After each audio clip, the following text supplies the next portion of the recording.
The call came while I was folding my grandson's sweater. Her voice was sharp, metallic. I deserve better than you. A pause, then laughter in the background. Male, unfamiliar. If you want to join Thanksgiving, come wash the dishes. She hung up before I could answer. I stood there, holding a child's sleeve in my hand, listening to the silence she left behind.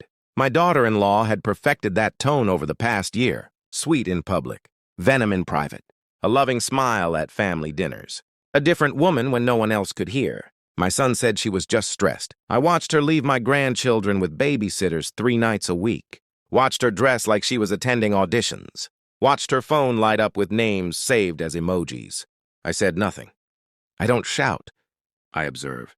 6 months ago, I noticed she stopped looking at my son when she spoke to him. She looked through him, past him, already somewhere else. That call wasn't anger. It was arrogance. She thought she'd already won. She had no idea I'd been watching the board long before she realized. We were playing. The first crack appeared in spring.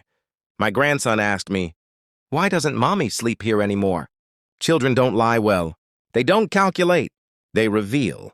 My son worked late, trusted her, worshipped her. She said she had book club, yoga, networking events. Her lipstick shades changed. Her perfume grew heavier. Her laughter became rehearsed.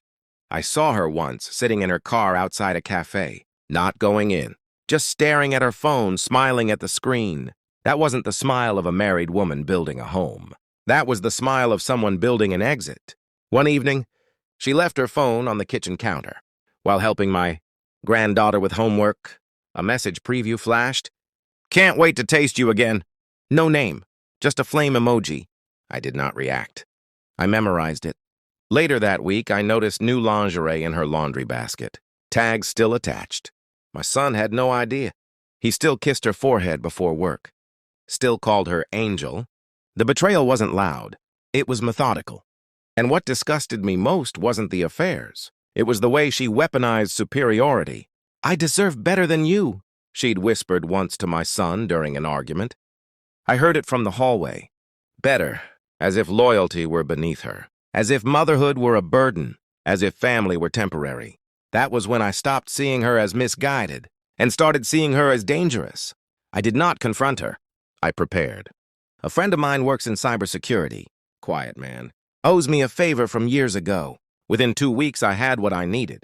Dating profiles, multiple, under different names. Photos cropped carefully to exclude wedding rings. 6 months of conversations. Hotels, transfers of money from my son's account. She hadn't just been unfaithful. She had been investing in her escape.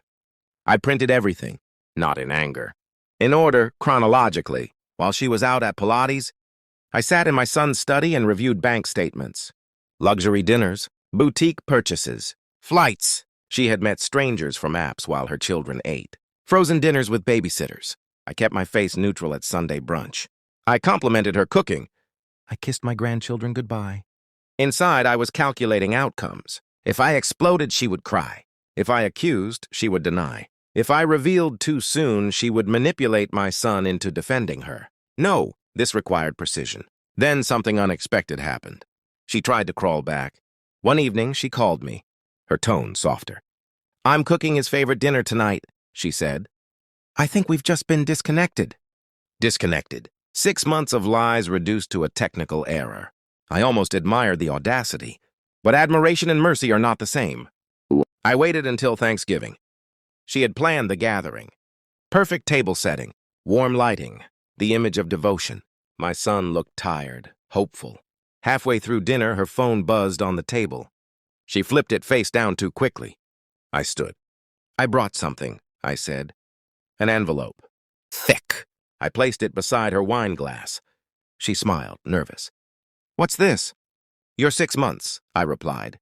Silence. She opened it. Page after page, profiles, messages, receipts, photographs of her entering hotels. The color drained from her face. My son didn't speak. He simply looked and kept looking. She began to shake her head. "It's not what it looks like." I met her eyes. "It's exactly what it looks like." No shouting. No theatrics. Just truth laid flat on linen. Her composure shattered first. Tears. Excuses. Blame. I felt invisible. I didn't blink. You made yourself invisible. She thought exposure was the punishment. It wasn't. The real move came after. 2 weeks later, I sent her a message. Just one photo. My villa in Switzerland. Snow-capped mountains behind it. Glass walls. Still water reflecting the sky. I had quietly transferred my assets months ago. Sold the joint vacation property she assumed she'd inherit influence over. Updated my will. Created trusts for the children only. Her name removed. Completely. She called me 71 times that night. Left voicemails. Apologies. Panic. I didn't mean it. I was confused. I can fix this. No, what she meant was she miscalculated. She thought security was permanent. She thought I would protect her position. She thought arrogance had no consequences. When I finally answered, she was crying. Please, she whispered. I said one word. Enjoy. Then I blocked her number. My son filed for divorce in January. He moved closer to me with the children. He doesn't ask how I knew. He doesn't need to. I watch my grandchildren run across the terrace now, safe. She sees them on scheduled weekends. No more spontaneous nights out. No more secret apps.